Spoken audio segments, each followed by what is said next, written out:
Deep in the forested mountains of the Philippines, a miracle is taking place. God is at work, drawing people close to Him, transforming their lives.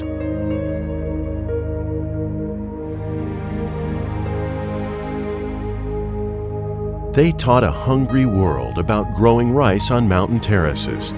But not until the latter half of the 20th century had the Ifugao people really understood about the love of God, much less did they have His Word to read. For thousands of years, this mountain tribe was steeped in occultic traditions. Spiritism, idol worship, headhunting, and revenge killings were a way of life. But the Ifugao weren't so hidden from the world that they couldn't be reached, and they weren't so buried in their sin that God couldn't rescue them. Into the darkness of their existence, missionaries arrived with the good news of Jesus Christ, His immeasurable love for these people, and His heart for their souls. Serving with Wycliffe Bible translators, Len Newell and his family befriended this tribal people, even when human instinct might have warned them against it.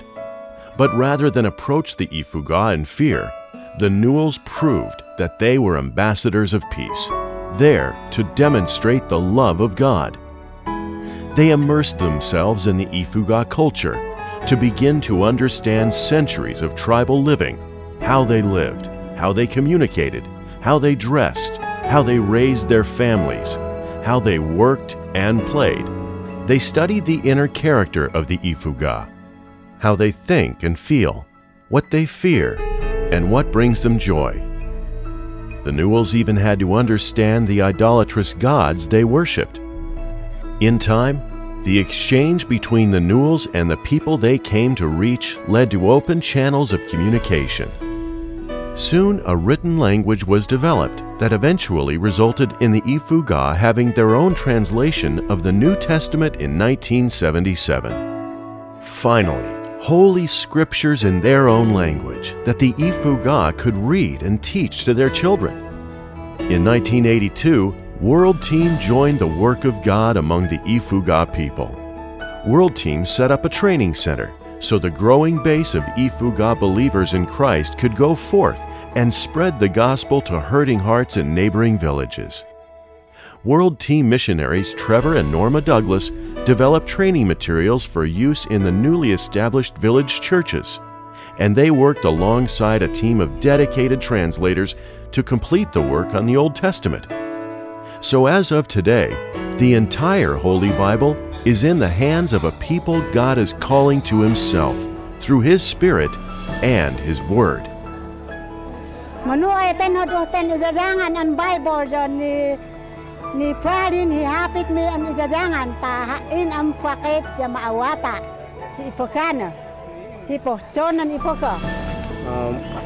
Pagyaman ang aduan ta hitian ni translate hi hapit yo idi hapsao yo mapod hi pangola ta maawata at muna mamlawa etian hitakua ta maawata met hitian hapit ako Diyos yo mapod. To God be the glory for all He has accomplished among the Ifugao people. And the work must continue throughout the world until every nation, tribe, and tongue has been presented with the good news of salvation in Jesus Christ. That's the ongoing heart and mission of World Team, in innovative ways, sending forth dedicated teams to make disciples and build communities of believers around the globe. The doors to the nations are open as never before. Reaching those living in darkness with the light of the gospel is the responsibility of everyone who treasures his or her relationship with the living God. There is still much work to be done in the Philippines to reach all those who still need to hear the gospel. World Team Philippines is committed to working with our Filipino partners to continue the task of reaching the lost. Everyone can be involved. Won't you prayerfully consider your part of World Team?